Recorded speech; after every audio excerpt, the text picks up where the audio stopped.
Shoulder anatomy. We're going to talk about the 17 muscles, the 17 actions. We're going to start with flexion and extension. Before we get into that though, a couple things. One, we've been beta testing some of the weekend courses that we're going to begin to offer, part of the online internship. Carlos has been a saint. He came and shadowed one of the trainers this weekend, and I'm going to give you props, buddy, because you are one sharp cat. And I really appreciate how you do the little things. Showed up on time. He was respectful, 2 ears, 2 eyes, 1 mouth in that order. He shadowed a session from one of our trainers, and he wasn't out there on his phone screwing around. He was taking notes, and I thought it was pretty impressive. You can tell he reads our blogs, that he brought a gift, which I love whiskey. Not saying you need to bring a gift, but you are shadowing another trainer. We are in the future going to probably have another tier, maybe a hybrid version, where if you're in the LA or San Diego region, you'll be able to fly out or just come to a class and on the weekends and be able to shadow, potentially start training ClassPass and start getting some reps in. We've had a lot of great interaction with some new clients, some new trainers on here on Patreon, and they are trying to take their training to the next level. Now we have a lot of fellow NASMers, hold on, where you pass the NASM and you put your NASM hat on, and now you're thinking like NASM. So I can get anyone to pass a NASM test. I just had a student today, this is probably one of my better stories too. Passed it in 30 minutes, didn't even use the textbook, doesn't know anything about NASM. He just used my study guide and went through chapters 6, 7, and 14. And it was funny because I was talking to him today, and I'm like, what was one of the harder parts? He's like, there was just some business terms I've never heard of before about the stages of change or whatever. He's like, I didn't know. I thought I'd choose the best answer. So he passed the NASM without even reading the text. He's a smart kid though, and he's strong as hell. He looks the part, talks the part. He's going to be really, really successful. But he doesn't program like them. He's not going to implement the NASM strategies. We can get you that piece of paper to go train in a corporate gym, but now you can think. And we're going to go over programming today where I don't want to see you doing a stability ball press. I don't want to see you doing a single leg Arnold press. Why compromise force production in lieu of tension? So I don't care if you're a beginner or if you've been training for 20 years, unstable surface training doesn't have a role unless you're in physical therapy.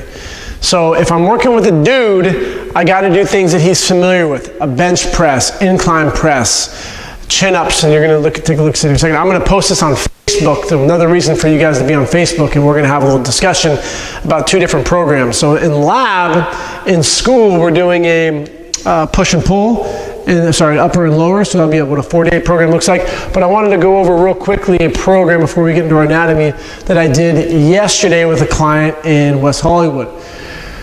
One of the benefits of being a smart trainer, this is why you're going to be successful, is this right here, 7 to 12. That number's important because that's how many points of contact it takes you to get that client. I've talked about this in other videos.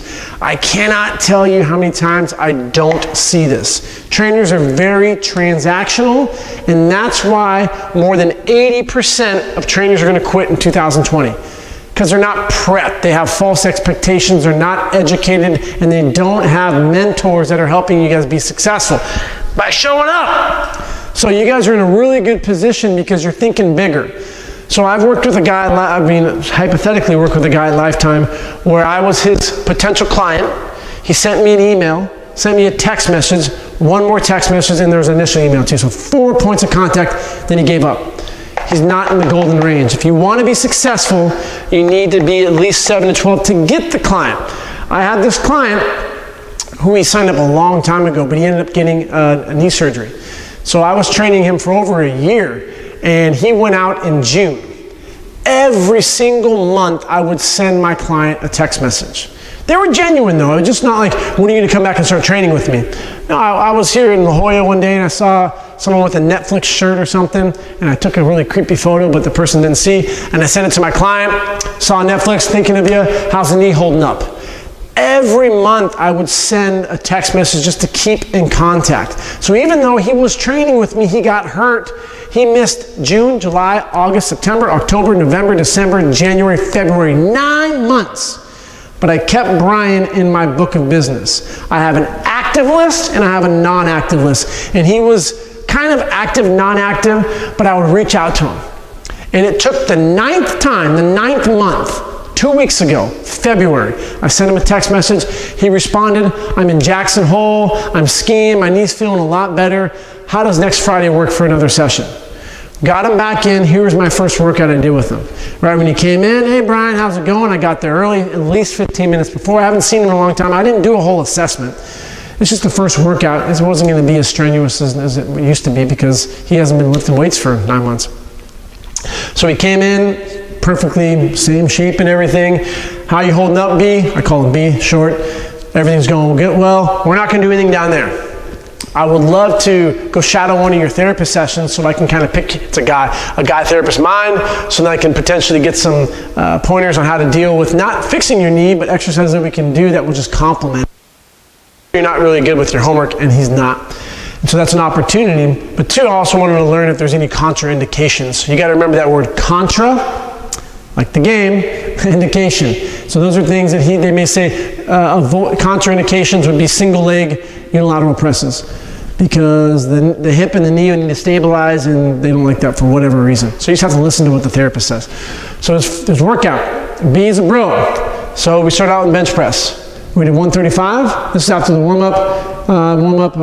What did I do? Some band rows, band pull-aparts, had him stand on one leg, put his arm out, pushed him around a little bit. 2-3 minutes, push-ups on us to the foam roller. Took about 3 minutes, got into the workout. First thing we did is bench press. So this is gonna be your horizontal pressing, and then we did a chin-up. This should be a vertical pull. And then we did an anterior plank exercise. Back, chest, core. 3 rounds. We did 135 out of the 10, 155 out of the 10, 175. I think he got down to 8 to 10 reps. So he has been active in the sense he's been moving around and stuff. And he did tell me that he would do just, he wasn't technically, didn't do anything for 9 months. So we got down to 8 reps. I wasn't concerned about blowing out his shoulder or anything. Generally, when people come back in, I'm not going to set a PR and go down into the strength range. Least hypertrophy. So it was the higher end, the lighter end of hypertrophy. Chin-ups for 4, planks, did that for 3 rounds, and we went to the next one. Single arm, split military press. Did that for 10. And then we did a curl iso ab. So what I did is I did 10 reps here. And then I gave him a 15-pound dumbbell and he held, and then he did 10 reps. I took the 15-pound from him, he switched, went to the other side, and then he came back, held, and did the curl. I don't like it when people will do an iso hold, do work, and then switch and then do work, because the one that's isometrically holding, you're fatiguing that muscle, so it's not going to be as strong. So that's why I did one other exercise, technically like an antagonistic exercise, because I'm pressing here is shoulder tricep, and then I did some biceps. And then I did a side plank. So the first one we did anterior core, second we did lateral core. Did that for 3 rounds. Usually these groups of 3, as you will find if you get an opportunity to shadow us, usually 3 by 3 by 3 will take exactly an hour. The reason I wanted to put this up here is because we were just having a great workout and everything, but normally by the end of the second circuit, so how it goes, bench, chin, planks, rest, minute or 2, bench, chin, planks, rest, bench, chin, planks, rest, get some water. Brian likes to walk outside. He kind of does his little thing. When he comes back, single arm press, curl, iso, ab, plank, single arm press, curl, isolation, plank. Do that for 3 rounds, rest. Normally that would take those 2 like 35, 40 minutes, but this one a little faster. Sometimes it happens. It was like 25. I looked at my watch. So then I did 2 more circuits of just 2s. Instead of doing 3, just 1 more 3, I did 2 of 2. So we did incline press into pronated rows. So incline there. When you do incline, we're going to learn it's more clavicular region of the chest and pronated rows. And then we did that for 3 rounds, and we did some push-ups into tricep extensions. So this was an upper body day. Bench, incline press, push-ups, so 3 chest exercises. Single arm military press. I would classify a push-up as a shoulder exercise as well. So I give them 2 shoulder exercises. Sorry, not push-ups, I meant the incline press. I technically consider incline press more shoulder because it does activate it more. So this whole workout took an hour. When he comes back, check in to see how he's doing. But if you are transactional, you would have lost Brian because you wouldn't have followed up with him. A simple text, once a week, go get coffee, grab a book, the book of the week. We're getting into nutrition in Los Angeles, Fat Loss Forever, Lane Norton. Amazing book, amazing book. I'll even read you the first line because it's so great. From Sohee Lee. If you can't see yourself sticking to a diet 1 year from now, you need to rethink your strategy. If you don't like the way you eat, you won't stick to it for long, and it'll only be a matter of time before you jump ship and end up regularly regaining all the weight. Great book. I would encourage pretty much everyone to read that book and the Beck Solution, or the Beck Diet. One of those, I've posted about it before. I would choose those two over any certification in the game. Because that book right there will set expectations for your client. The Beck Solution, Beck Diet, I forget, by Beck, B-E-C-K. That will be significantly better because it's about the mindset with nutrition. All right, so where's my little eraser guy? That is, I gotta take a picture of this and I'll post it on Facebook. All right, so let's get into shoulder anatomy. We went over the 17 muscles, so the second slide, shoulder anatomy. Let's bring Skelly over here. So the upper body bones, remember we have axial and appendicular skeleton. Axial is going to be the skull, the vertebral column, which we have 7 cervical, 12 thoracic, 5 lumbar, sacrum, and the tailbone is the coccyx. 33 vertebrals with 3 vertebrae with 3 curves. We have 12 ribs. The last 5, 1, 2, 3, 4, 5 are false ribs, covering up the adrenal glands and your kidneys. And then we have the sternum, that's part of the rib cage. We have the mandible, maxilla, back part of the skull is the occipital, frontal, you rub your temporals, and then the parietal. The skull is protecting the brain. We have a frontal lobe, occipital lobe, temporal lobes, and the parietal lobe. There's 6 lobes of the brain.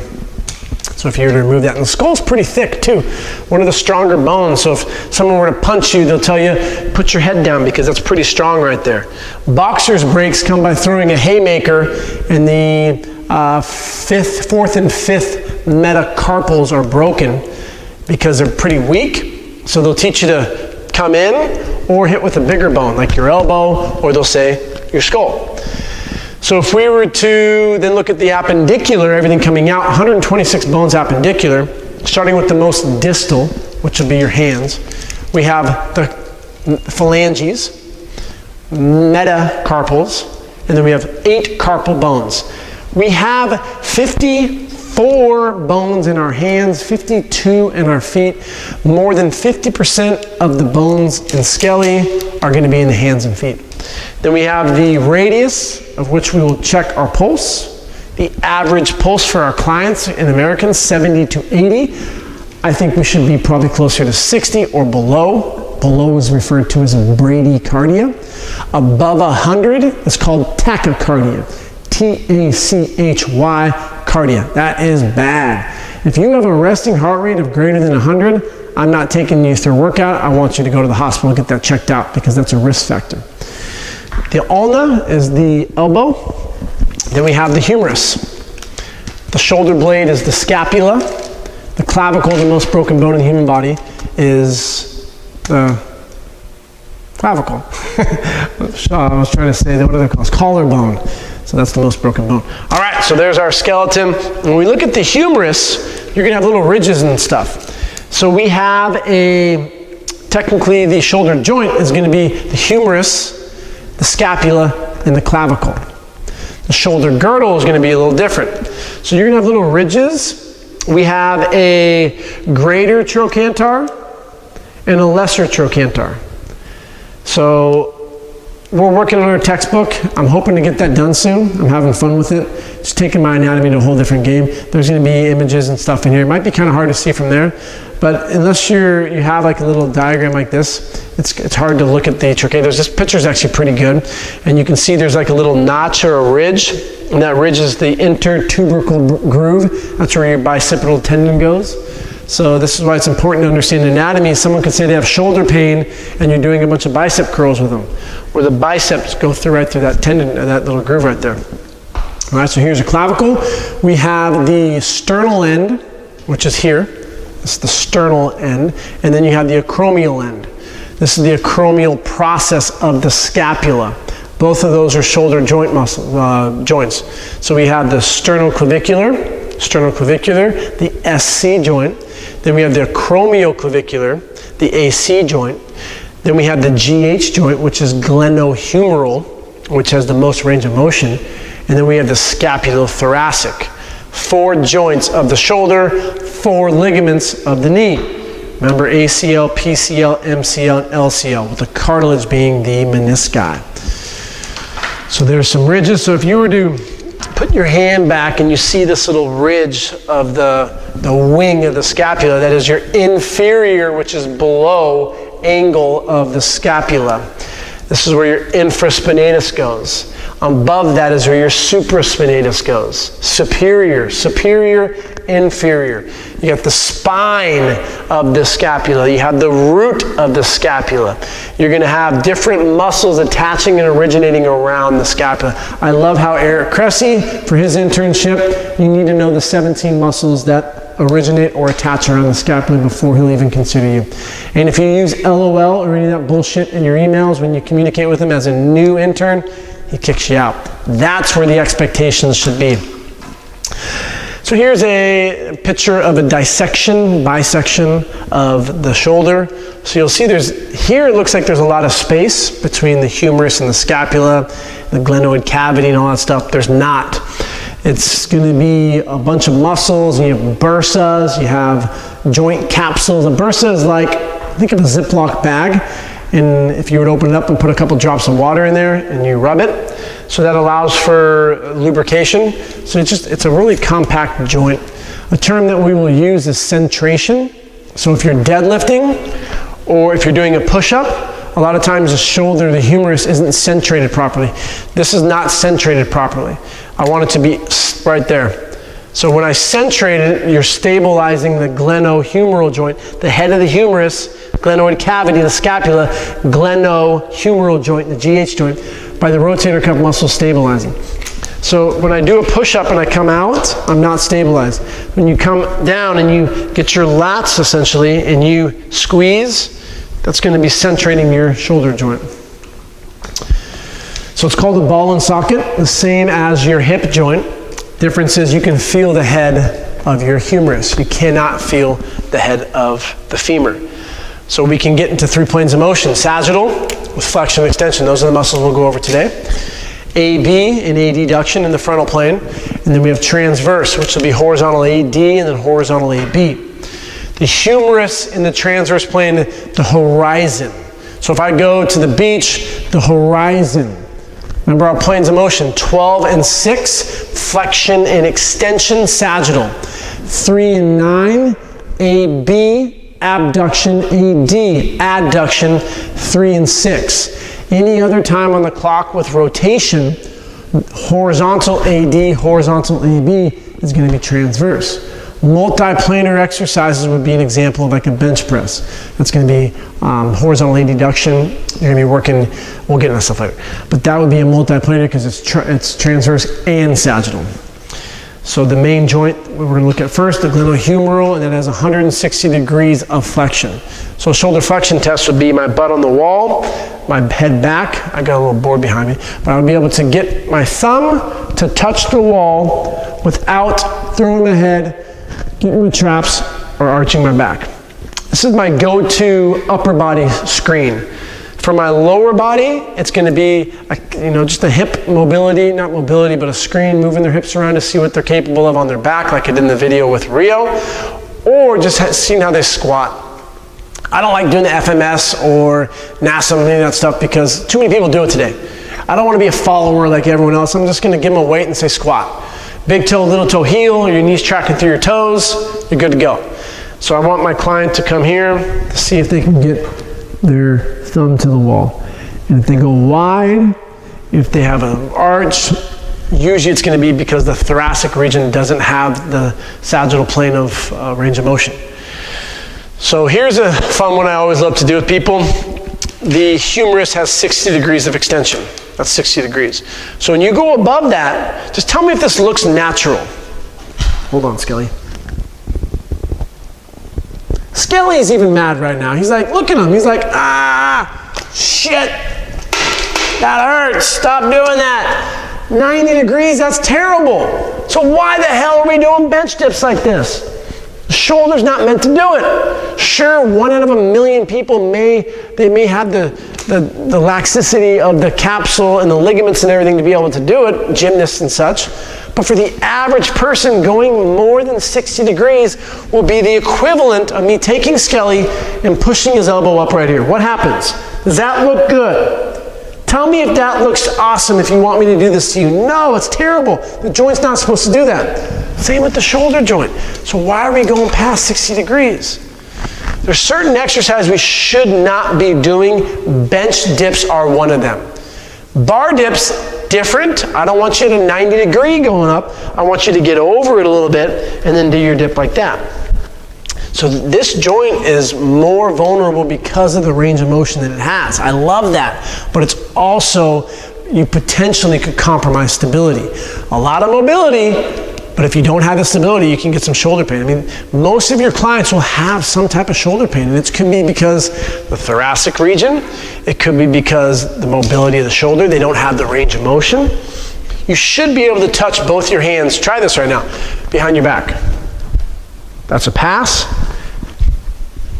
That's a pass.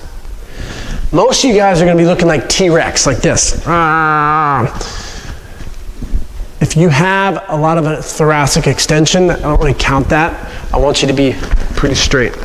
So can you right hand touch left shoulder blade, right hand touch the bottom? That's a good screen for a healthy shoulder joint. If you can't, grab a towel when you're watching the videos, put it behind, work on that stretch. Tricep, the lats, the pec, real tight. So when we get into shoulders, you need to follow, we just started on Instagram on our internship page, almost at 10,000. Whoa, we're almost cool. But we started doing you should follow. So we started with John Russin, and then we're doing Sohee Lee next.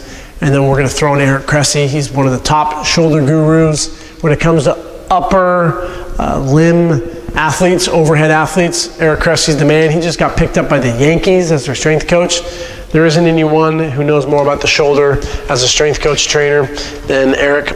And he went to UConn too, so he's a smart cat. Alrighty, so the shoulder girdle. You have the scapula, the clavicle, and the sternum. So the girdle is a little different than the joint. And there's going to be 3 other joints there. Sorry, I meant from this, yeah. So the girdle's a different from the shoulder joint, but we also have 3 other joints. We have, as you see in the next slide, we're going to have the sternoclavicular joint, sternoclavicular, as I said earlier. And then we have the acromioclavicular, AC joint, and the scapulothoracic. Unique thing about the scapulothoracic and the glenohumeral, they work together. So for every 2 degrees of range of motion the glenohumeral goes through, the scapulothoracic should have 1 degrees. So they move in juxtaposition. So I should get movement here and also from my scapula.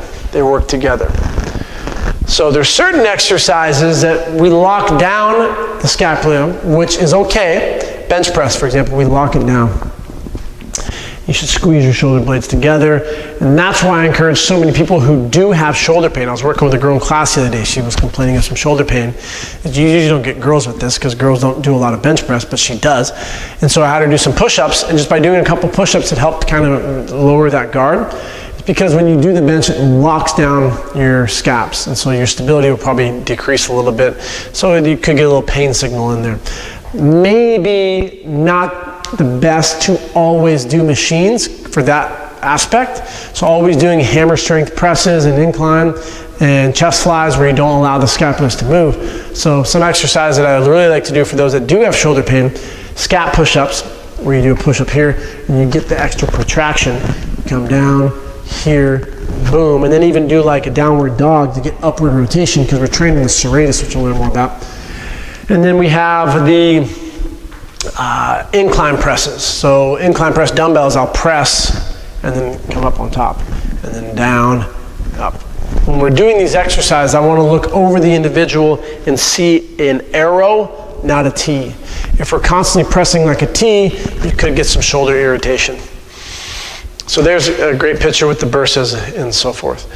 So we have 3 different acromial types. I want you guys to write down which one are you. Are you a type 1, a type 2, or a type 3? What? You don't know? How do you not know what acromial type you have? So you'll see the head of this little ridge of the scapula. This is called the acromion process. Some of them are straight, some of them are a little more arched. And for the level 3, type 3, that means this space in here is going to be terrible. Let's go back to that shoulder extension test. And let's say you have some Instagrammer who has 500,000 followers and she's in great shape and she's doing her dips and she's just having the time of her life. Woo, bench dips all day long, nice sexy arms, right? She could have a type 1 and her glenohumeral articulation would be perfectly fine. Whereas you, not you, but your clients, 50 pounds overweight, they're at a desk, they're hunched over, and they have a type 3. So they don't have that space, they only have 40 degrees. Well, they got this chick on here who's so peppy and energetic. Oh my God, this is so great to do, everyone do this. And your client's like, oh shit, that hurts. But they're gonna keep on doing it because in their mind they think that they're pathetic, they're weak, and that they wanna look like that chick that they're watching, the girl, the female. Chick is derogatory, I apologize. The girl on the Instagram page, they think they need to do exactly what she's doing, but that girl doesn't have the qualifications. So you have to realize a qualified coach like you understand anatomy. Dudes who are Insta-famous and girls that are Insta-famous that lead with their body, generally, I love this word, are very vacuous. They're empty up here. I can't take away the fact that LeBron James is an amazing athlete, but that doesn't mean he's going to be a good coach. And I would say, statistically speaking, just because you're an amazing athlete, it doesn't necessarily mean you're going to be a great coach. So same thing goes with aesthetics. We were talking about this in class today, and a student asked me, well, how do you know if someone's a great trainer? I said, I know because I can watch them and see how their programming is. Look at them physique-wise. I'm a big believer you should practice what you preach. And if you're 75 pounds overweight and you call yourself a trainer, I think that's a little hypocritical. Doesn't mean you need to be flawless with your physique, but I can look at the way someone trains to see if they're legit or not. And then you can look at their credentials. And when I go to someone's page, if you start off by telling me a story about some transformation you went through, I will generally push you aside. I used to weigh 400 pounds, I lost a bunch of weight. No, tell me your credentials. Here's my background. I have a background in kinesiology, I have a background in anatomy, I have a background in physiology, nutrition, whatever it is. I want to know your credentials. What if a doctor started off, a heart doctor? I fell in love 4 times, and I just love. And love's an amazing thing. And one time I was overseas and I had a heart, and it was good. So I started my heart surgery. No, what? Shut up. Tell me, who are your credentials? Who have you worked on? So it's interesting, in the fitness industry, we lead with our own bodies. It's like, train with me, here's my 6-pack. And here's another photo of me, by the way, of my calves. And another photo of me on the beach reflecting with my giant biceps. It's just so ironic to me because any other field, they don't do that. But in our field, if you look the part, that means you know the part. In my experience, generally the more followers you have, the less educated you are, 1. 2, if you were to look at a grid of 9 on someone's Instagram and it's all about that person, generally you're egotistical, narcissistic, and you don't know much about training. Prove me wrong. If I lose a couple Patreons, I'm sorry, but it's probably because that's you. Are you really here to help people by showing more pictures of you and your abdominals and your thong? Or are you just looking for self-affirmations by getting more likes? It's unfortunate. Gary Vee did a really good post on this. But people are insecure to post about education because they're not getting the likes. This is how class is. I'll go from shoulder anatomy, talking about love, coming over here to talk about psychology. All comes back around, but it's for a reason. This is how you learn, all right? Let's take a look at the 17 muscles of the shoulder. Start with sits, S-I-T-S, supraspinatus, infraspinatus, teres minor subscapularis. I'll repeat those because I want you to hear the word pronunciation. Supraspinatus. And this is right here on slide, I think it's 9. Supraspinatus, superior. Infraspinatus, inferior. Teres minor subscapularis. Finish off the majors and minors. Teres major, rhomboid major, which is in the mid part of the back. Rhomboid minor, the front part we have the pec major, which is the larger one. And if you remove the pec major, underneath you have the pec minor. Pec minor is right there underneath the pec major. Don't ever say that a bench press is your pec major and your incline is your pec minor. No, they're different muscles with different actions and origins and insertions. The pec major has 3 different parts, and we'll get into the muscles, the different parts of each. And then we have the bro muscles. So when guys go to the gym, they train biceps, triceps, shoulders, traps, and lats. That brings us to 14, and then we have the 3 hard ones. You have the flexor, which is the coracobrachialis, coracoid process of the scapula, and it goes into the brachialis. Brachialis means upper limb. Humerus, we have the brachial artery, where they check your blood pressure. And then we have the levator scapula, brings you up. And last but not least, we have the serratus anterior. As I was mentioning earlier, if the scapulas aren't moving properly in with the transverse, but also frontal plane, it's usually due to the serratus not being optimally engaged. So down here, the glutes don't fire properly. Remember, never is a muscle off. If it's off, you're paralyzed. My butt doesn't work. No, your butt works. It's just, think of it like a light, where you have 2 lights. This one's really, really bright, and this one's dim. So you have other muscles that are picking up. And so for the shoulder, when we move up and when we are constantly in this position, the upper trap takes over a lot. So when the upper trap does a lot of the work, the serratus, which is down here, and the lower trap, they're kind of bullied by the upper trap. And you can always tell when someone's doing a row, they're going to initiate with the trap. It's very common because they're here, they're doing this bad posture. And bad is relative, really ironically, because the term is relative flexibility. We take the path of least resistance. So the upper traps, I always love just coming around and squeezing someone's traps. Just, it hurts, there's a lot of tension in there. So for the upper body, the traps are kind of like the psoas. They get beat up a lot, which may be because we don't train them. We always want to foam roll and relax these muscles, but we don't do a lot of upper trap work. They're just overworked. So let's train them with a slower time under tension, and a lot of times it can help with shoulder pain. And then these ones down here we want to strengthen. So your lower traps and your serratus muscles. And those are the 17 muscles. Then we have 17 actions. So we have flexion and extension, A, B, E, D. We have external, internal, horizontal, E, D, horizontal, A, B. And then we also have, where are we at? Scaption. So we have 30 degrees inside of horizontal adduction. Scaption. This is hitting all heads of the rotator cuff. Empty beer can test, which is a tragic event. You would take your beer can, you would pour it out, so you're internally rotating, and the therapist will test this to see if your shoulder hurts. I don't train like this because this is a test that they will implement to see if your rotator cuff's jacked up, so don't train that way.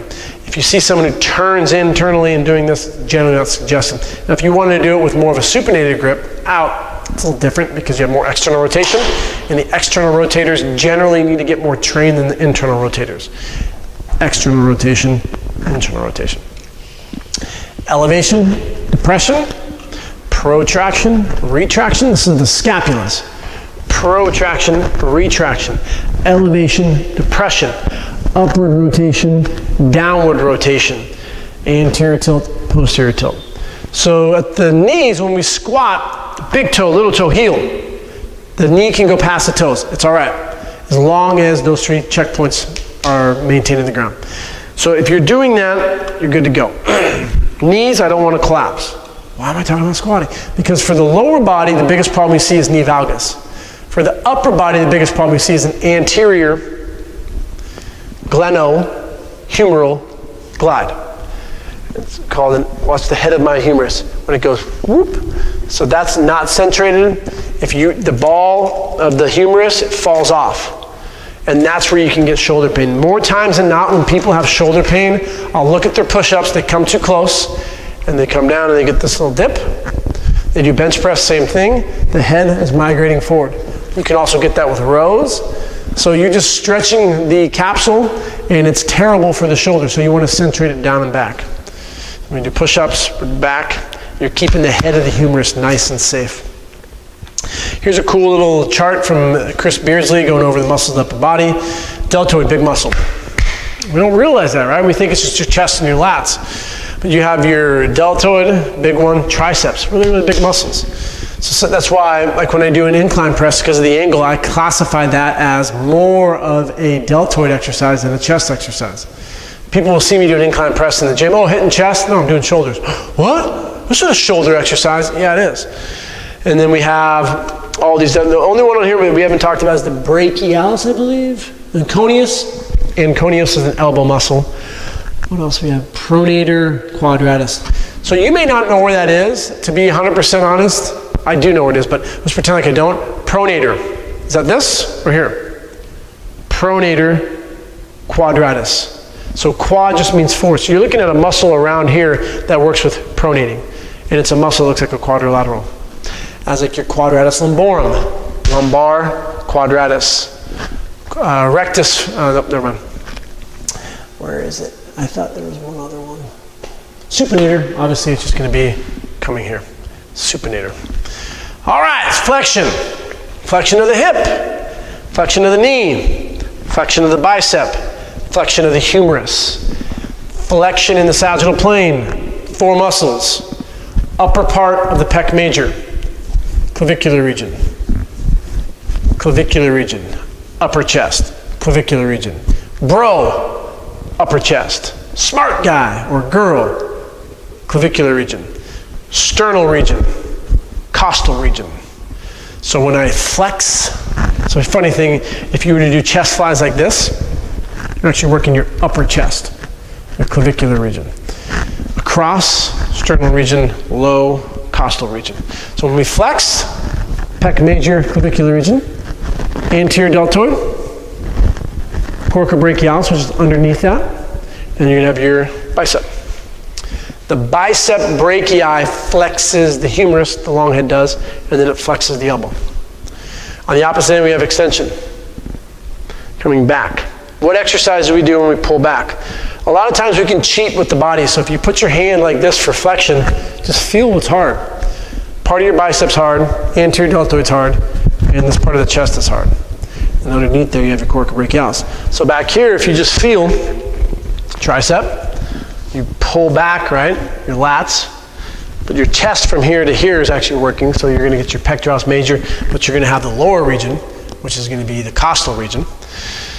They call it sternal costal, so sternal costal, I would classify more as the costal, which is called the SC region, sternal costal region. Whenever the lats work, the teres major is always working. The lats do 7 things. We needed to memorize what the glutes did for 4 last semester. You got 7 for the lats. Die hard. D-I-E-H-A-R-D. Die hard. They depress, internally rotate, they extend, horizontally abduct, they adduct, they retract, and then downwardly rotate the scapula. That muscle's pretty freaking cool. We're gonna go over origin, insertion, and everything that muscle does. But when we pull back, it's primarily your lats, so the teres major's working. You have your triceps, you have the posterior deltoid, then you have the infraspinatus and the teres minor. I call those the twins because those 2 rotator cuff muscles, the infraspinatus and the teres minor, they do the same thing. So those are this 1, 2, 3, 4, 5, 6, 7 muscles that extend the humerus. So that's our introduction, second introduction, technically our 3rd day on shoulder. But we have flexion, we have extension, we will get into AB, adduction, and take a look at the other ones. Here is some programming from a male client who had a knee problem, and then I'm just going to go over real quickly what our students did in class today. So we're pretending like we have a client who wants to train 4 days. So you'll get some of those. Most of our clients will train 2.2 times in the month, which comes to 10 for the 2 times per week, which comes to 10 for the month. Can't really get 2.2 times. What will happen is week 1 they train 3 times, week 2 they train 3 times, week 3 they train twice, week 4 they train twice. So on average it comes to 2.2. So if you have a client that's a little more of a go-getter, they want to train Monday, Tuesday, Wednesday, Thursday, I would not suggest doing a full body every single day. I would not suggest doing a chest day, a back day, a shoulder day, and a leg day. Remember, when it comes to programming, we want to hit each muscle at least twice per week.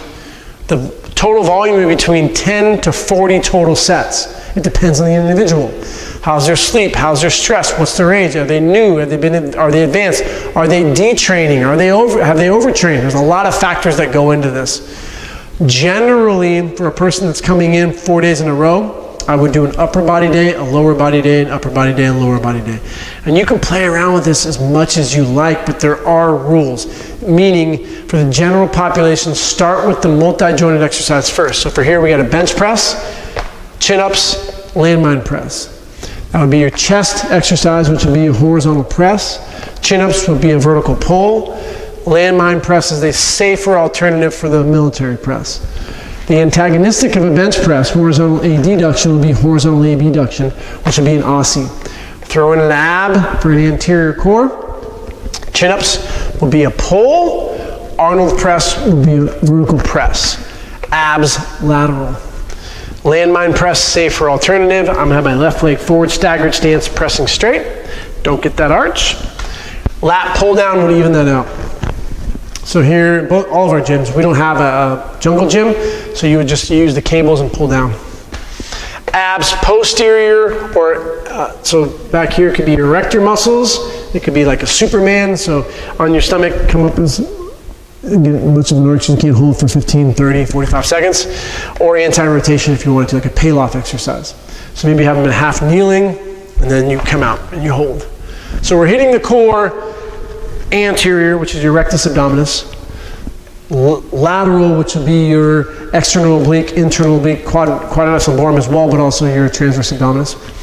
And then your posterior erector spinae, quadratus femoris, your quadratus lumborum QL as well.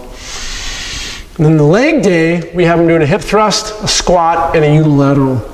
So you choose, and the nice thing about these, if you're in a gym, you could do 2 first, then 3, then 1. Because the main core, number 1 is where we want to optimize our force production. We're doing 3 rounds, depending on where you're at. If you're a beginner, 20, 15, 12. Been training a little bit more, 12, 10, 8, 6. So we're doing 4 sets now. So maybe after 3 months, you do 10, 8, 6, 6, and then do a drop set. So we're increasing the intensity every single week. That is the overload principle. I don't just do the same workout for the rest of my client's life. You got to remember that if I were to do this program for my clients on Monday, Wednesday, and Friday, I could do this on Monday, start out with this one on Wednesday, start off on this one on Friday, and that would be a totally different workout to them each time. For the abs, just change up the exercise. These are things that you can just rotate in and out. And then change up the pattern on the A's if you like. If you didn't want to do an Aussie, you could do a face pull. If you didn't want to do an Arnold press, you could bring the landmine press up here, and you could do the Arnold down here. Do the Arnold with a lat pull down. So there's a lot of variety. Unlike a NASM program, they tell you exactly what you have to do. I don't like doing that. I like you guys to think. There's a right way to do things. So imagine you're making a casserole, lasagna. I'm giving you the instructions to make the lasagna. You can add your own little spices to it. And at the end, I don't care, but I'm going to be pissed off if it comes out burnt and it's a burrito. But no, we're not making a burrito. What the hell? Why is it burnt? No, that's not how you do it. But if it comes out different, if it's in a rectangle, one's in a square, one's in a circle, I don't care. It's still coming out the same. It's still lasagna. There's going to be some differences. Maybe you have a client who doesn't want to do bench press. That's fine. You want to do incline press. That's all right. You find the exercise that you're really, really good at and coach your clients, and that's how you're going to get better. So we did hip thrust with a curl, and then the same thing, abs anterior. Squat, tricep extension, lateral. Unilateral was the Bulgarian, and then posterior core, and then we have some type of challenge at the end. I like putting the challenges in there because if you've not gone to the corporate gym, what it does is it separates you from your competition, which I don't think is very high. So here's the level of competition in the corporate gym. You guys are up here. because you're creative, you're fun, you're engaging, you use the client's name, you show them new exercise, you educate them. The average trainer doesn't do that. So here's just a little example of an upper body day, lower body day. So essentially I would do this on a Monday, this will be on a Tuesday, come back to here on a Wednesday, and this will be on Thursday. I'm gonna post this on Facebook.